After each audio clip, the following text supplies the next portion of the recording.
We begin with the emergency unfolding in California. At least 4 major fires out of control now in Southern California, and tonight Los Angeles is now included in the state of emergency. A new fire erupting there today, catching rush hour drivers by surprise, shutting down one of America's busiest highways, the 405, for a time. The flames tonight creeping toward the homes perched in the hills of L.A. The California fires already destroying nearly 200 structures, homes, apartment buildings, even a hospital. We continue to follow late developments coming in right now from the west, and ABC's Matt Gutman leads us off from the scene. Tonight, that major new wildfire crowning the famed Hollywood Hills with fire. This was really frightening. There are a lot of homes here. Some of the most expensive properties in America. Wow, look at this.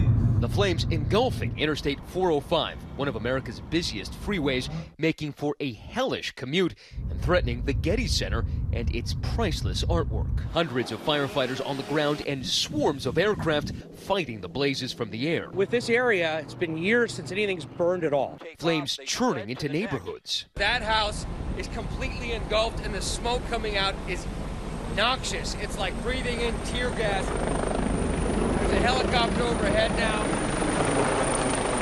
It's dropping water right now, so it might get wet. They're dumping everything they have on this fire. You can see it from the helicopters. You can see that hose over there. Right behind me, they're blasting away at this fire with whatever they can, trying to save these homes. Some firefighters overcome by the heat and that smoke. Are you just hot? Yeah, it's hot. Many residents racing to pack up and get out. A nursing home also evacuated, patients parked in their wheelchairs outside. But Azita Kabood and her family staying behind. There you go. With a little help, now fighting to protect their neighbors' homes. It was like a war zone in our backyard. Fires were coming all over. This fire, one of 4 major blazes scorching California. At the Creek Fire, at least 7 firefighters injured. This horse rescued from a ranch, but more than 24 others did not survive. And the largest, the Thomas Fire, is still out of control. The flames marching all the way to the Pacific Ocean. Our Marcus Moore is there. The Thomas Fire destroyed 150 structures here in Ventura County, and already some people have begun the process of sifting through the rubble as the flames continue to threaten 12,000 other structures. Some residents able to survey the damage today. It's devastating. Sorry. I'm grateful we have our home, but I'm very sad for my neighbors and the way my neighbors look, and it's just horrible. Matt Gutman with us live again tonight. Obviously, we see the flames there behind you. And Matt, I know firefighters are really concerned tonight that these wind gusts could be 80 miles an hour overnight.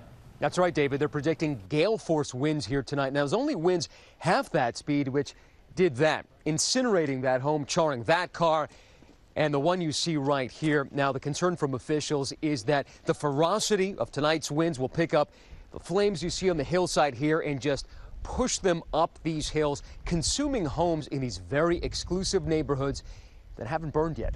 David. Matt Gutman leading us off tonight. Matt, our thanks to you. And authorities, as you heard Matt say, are now bracing for the high winds tonight. Meteorologist Rob Marciano also on the ground in California again this evening for us. Rob? David, this part of L.A. County saw some of the highest wind gusts Monday night and led to dozens of homes being burned and thousands of people evacuated. And we expect a repeat wind event tonight. So here we go. Round 2 of the Santa Anas as cold air pours into the mountains. Offshore winds crank. We've got red flag warnings up, high wind warnings up through Friday. And some of the winds in the cities will gust to 30 or 40 miles an hour. Outside the cities, maybe 70 or 80. That makes it impossible to fight fires, not to mention the low levels of humidity, which will continue even after the winds subside. Nonetheless, the next 24 hours, David, will be critical. They will be critical indeed. Rob, thanks to you as well.